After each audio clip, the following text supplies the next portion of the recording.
অজন্তা নেওগ ডাঙৰীয়ানী অসমৰ বিভিন্ন স্থানত আজি অনুষ্ঠিত সভাত উপস্থিত অসম চৰকাৰৰ সন্মানীয় মন্ত্ৰীসকল, অসম বিধানসভাৰ সন্মানীয় সদস্যসকল, বিভিন্ন স্থানত মুখ্য অতিথিৰূপে উপস্থিত থকা সাংসদ সদস্যসকল আৰু আমাৰ মুখ্য অতিথিৰ দায়িত্ব গ্ৰহণ কৰা বিশিষ্ট ব্যক্তিসকল,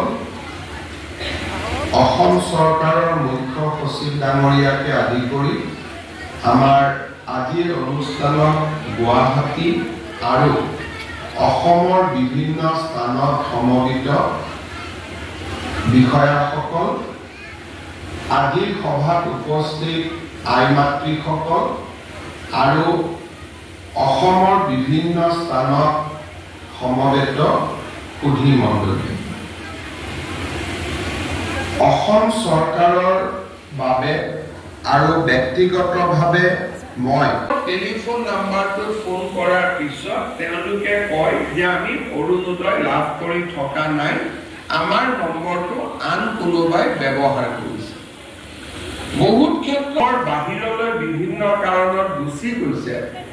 আমি বেংকৰ একাউণ্টৰ পৰা দেখা পাওঁ যে আমাৰ কম বেছি পৰিমাণে 10,000 হিতাধিকাৰী আমি নতুনকৈ দিম। এই গোটেইখিনি আধাৰৰ লগত লিংকেজ কৰা। এতিয়া মানুহে ক'ব যে আমি আধাৰৰ আকৌ কোনোবা লাইনত যাব লাগিব নেকি, আধাৰ বিচাৰিব লাগিব নেকি?